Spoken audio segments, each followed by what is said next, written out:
Well, it's been nearly 40 years and I have come back to one of my iconic Christmas traditions I watch every year. And how will this hold up?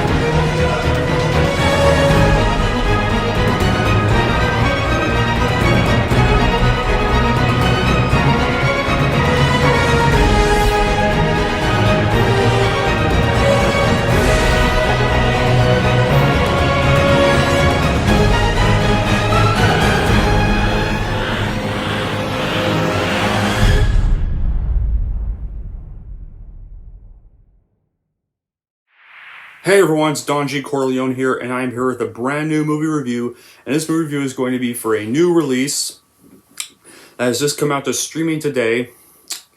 And this was for another Legacy sequel, and this was for one I knew hardly anything about until last month, or earlier this month when I saw the trailer for it. And I gotta say, it's for a Legacy sequel to an all-time childhood holiday classic that's a tradition to watch every year in this household. And that film is going to very well be for none other than 2022's A Christmas Story Christmas, the Legacy sequel to 1983's A Christmas Story. Now, what's this movie about? Well, this movie follows the now-adult Ralphie as he returns to the house on Cleveland Street to give his kids a magical Christmas like the one he had as a child, reconnecting with childhood friends and reconciling the passing of his old man. So how is this movie made? Well, in January 2022, Warner Brothers and Legendary Pictures announced that a Legacy sequel to A Christmas Story is in development with a script from Nick Schenk, also serves as executive producer. Clay Cadis was hired to direct. Clay Cadis. The film is dedicated to the memory of Darren McGavin, who played Ralphie's old man in the original film, who died in February 2006 at the age of 83. Shortly after its official announcement of the film, Peter Billingsley was cast to reprise his role as Ralphie Parker as an adult. In addition, as a producer alongside Vince Vaughn, Julie Hargrave had cast as Miss Parker, his mother, replacing Melinda Dillon, who retired from acting in 2007 and originated the role in the original film. In February, Ian Petrella, Scott Schwartz, R.D. Robb, and Zach Ward were cast to reprise their roles as Randy Parker, Flick, Schwartz, and Scott Farkas, respectively. And in that same month, Erin Hayes, River Dosh, and Julianne Leigh were cast as Ralphie's wife, Sandy Parker, and his kids, Mark and Julie Parker, respectively. Ted Moore was asked to reprise her role as Miss Shields in the original film, but declined. Principal photography began in late February 2022 in Hungary and Bulgaria. Billingsley and the crew commissioned exact replicas of the house, which was depicted in the original film in the neighborhood, enhancing the authenticity of the film. The first teaser trailer was released in October 2022, last month, confirming that the film was in post-production. So yeah. But anyway, after that, a month after the teaser was released, A Christmas Story Christmas was released in the United States yesterday on November 17, 2022 on HBO Max. How has the film been received? Well, the film has received decently positive reviews so far. As for my reaction, guys, well, you all know the original 1983 A Christmas Story is a tradition to watch every single Christmas season in my household. That's easily one of my favorite all-time Christmas movies ever made. I adore it so much, especially with great direction from Bob Clark. And this week I just did an epic rant on a 2012 direct-to-DVD follow-up called A Christmas Story 2. It sucked balls, and it had me worried for this movie. Especially because I knew nothing about this movie until I saw the trailer. And this should be one of those things that should have been announced last year and not in January 2022. I get it's not going to theaters, obviously, but still, guys. So yeah, I was really worried for this film. Not even surprisingly, apparently some of the other Christmas Story films failed to replicate the original success. Even before Clark's A Christmas Story, Shepherd's Tales were adopted for TV movies. Writer and director Bob Clark worked with the Christmas Story writing team, Jen Shepherd and Leigh Brown, for the proper sequel, A Summer Story, Kieran Culkin, Macaulay Culkin's brother, played Ralphie Parker in his strictly not mediocre failure, apparently. And it's really better to not even bother wasting more words on the god-awful straight-to-video Christmas Story 2. And now, 10 years after that film, we get A Christmas Story Christmas, made 39 years after A Christmas Story.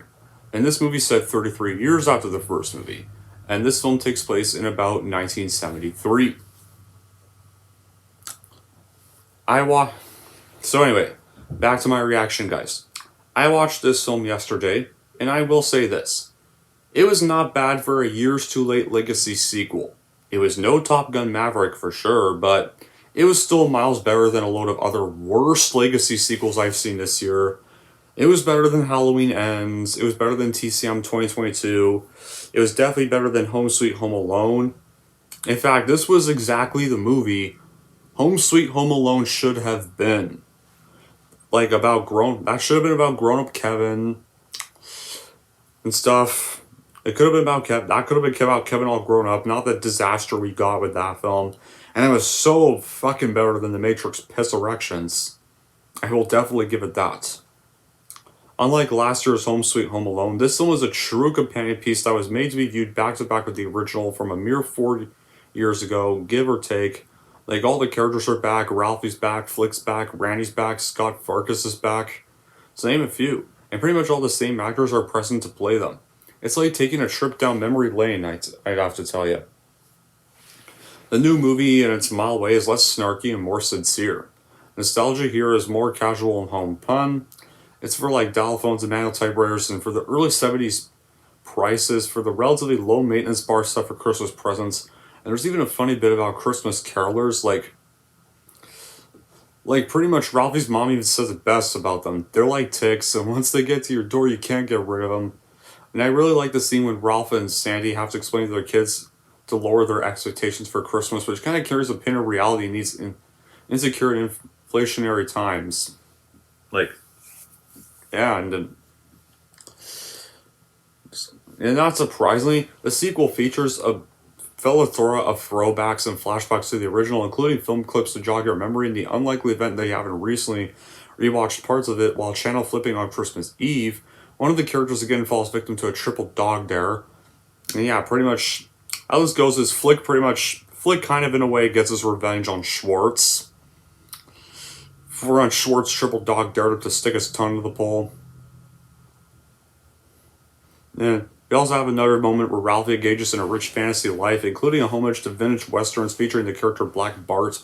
And the bullies still run rampant in the neighborhood, the kids visit Santa Claus in Hickory's department store, and physical injuries abound, requiring not one but 2 trips to the emergency room. As with the original film, the sequel refreshingly doesn't depict an idolized Christmas, but rather one filled with the messy mishaps that inevitably accompany the holiday. It also paints a heartwarming portrait of family members and friends lovingly supporting one another. Even without Shepard's voice, though, Schenk and Cadiz do an admirable job of trying to mimic the author's style, which took Ralphie's casual observances about the ins and outs of a Midwest childhood and elevated them to the level of grandiose mythology. Some lines ring a little hollow, but when the film is musing over how to keep a busted radiator going in an old Plymouth, or what it means when the phone rings at the bar, it feels like we're slipping into new corners of the same familiar world. Cadiz largely captures the warm, nostalgic tone of the original, although his attempts to recreate its best-known comedic beats are kind of hit and miss. Because, yeah, guys, this sequel, while still pretty good, it was not as good as the original movie.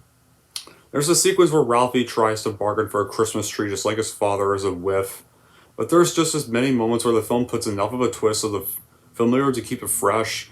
There's a visit to a mall Santa that doesn't devolve into terror like with the rude Santa and elves in the first film. Yeah, I still remember those jerks. But instead it's centered around Ralphie's superhuman Christmas shopping abilities. And a roadside mishap wisely avoids any mentions of fudge and instead turns into a charming family snowball fight. And the film can't avoid doing another triple dog dare between Flick and Schwartz, which was a pretty good way. And the over-the-top sliding ramp that falls is predictably not nearly as memorable as the icy flagpole from the first film, but it is still pretty nice that Flick at least got his revenge on Schwartz, and I'll definitely give it that. And there's some good moments too. Also too, like, near the end, the star on Ralphie's Christmas tree breaks. Ralphie then has to try to go find another store. All the stores are closed. So he breaks into Flick's bar, but he doesn't really intend to. He just means to borrow the star and then give it back. And then as soon as he leaves the shop with the star, and of course he also leaves a note, a police cop has approached him, and of course the cop is none other than a grown-up Scott Farkas, who's actually become much nicer compared to how he was in that original film, compared to the bully he was in the original film. He's now this much wiser grown-up. He now realized the error, kind of now realized his actions after that punching he got from Ralphie. Yeah, he's kind of become wiser, and instead of like arresting Ralphie, instead just takes him back home to his house. So, and it's clear they've kind of become on good terms. So, it was nice. It was nice to see that Scott Farkas redeemed. It was a pretty nice thing to see. And I also did really like Randy. Randy doesn't really get a lot of screen time, but it was nice to see like his cameo, and his cameo was pretty funny, where he's apparently all the way in India and stuff, and he still does show up at the house for like for Christmas Day and stuff, and I really like how Ralphie's mom's definitely, as she's gotten older in this movie, she's now become a lot nicer compared to how really strict and fierce she really was in that original movie, and we still do, and we also still see the neighbors' dash hounds and stuff, which is also very good to see. Also a pretty good moment, and this time they're kind of targeting Ralphie. The first one, they targeted Ralphie's downtime anytime he got home. But anyway. And what's better is there's still a little shot of a Christmas turkey, and the dogs did not eat the turkey this time. So at least in the end, they actually get to eat their turkey for once. And then they don't have to go to a Chinese restaurant to have Chinese turkey stuff. But despite some of the good stuff I mentioned, guys, there are still some bad qualities I have with this sequel. Unfortunately, their tone doesn't even spread to every part of the film, and there's points when A Christmas Story Christmas advances just a little too far from the laid-back, raconteur style that so informed the original film. There's certain elements like yet another dare between, like the triple dog dare scene in this one. They feel like they just happen because the audience expects them kind of for fan service, not because we're watching someone recount their genuine, other bizarre view of Midwest life around the holidays. It's understandable, but still discordant. And in the same way that shots clearly meant to mimic the original in framing and tone can never quite recapture the 35mm magic and texture of Bob Clark's Christmas lights glowing the Indiana nights and stuff. And also, I don't really like Ralphie's wife in this film. Like, she seems really annoying and kind of even caused most of the problems most of the film. Like, when they attempt to go skating, she hurts her ankle before they can even go. And then during Christmas shopping, she can't join the Christmas shopping, so she's in the lounge with Ralphie's mom, having a drink, and then of course when they're trying to go home from their Christmas tree, their car breaks down. They're all out of ways to fix their car, so while they wait to figure out a way, the two kids go out to have a little play in the snow, and then of course they have a snowball fight, and then she joins them, even though she's not really supposed to be, as her ankle's hurt. Is supposed to be hurt and is somehow better from it now, apparently. And she accidentally hits their daughter in the eyeball, and then they have to go to the hospital, and then the trunk this magically opens, and then the presents get stolen and stuff, and she pretty much causes that big problem. But don't worry, that problem gets resolved because apparently there was already some secret gifts. So anyway, which was pretty much the same stuff that Ralphie had bought from that mall stuff. But yeah, and of course Flick and Schwartz I would kind of like to see get a little more screen time. I don't really get much appearances, and even Randy doesn't get a lot of screen time. Like, he only appears in like 2 scenes, and that's just it. It's like, I get this movie's just supposed to be about Ralphie and his family, but I kind of would like to see a little more Flick and Schwartz in this as well.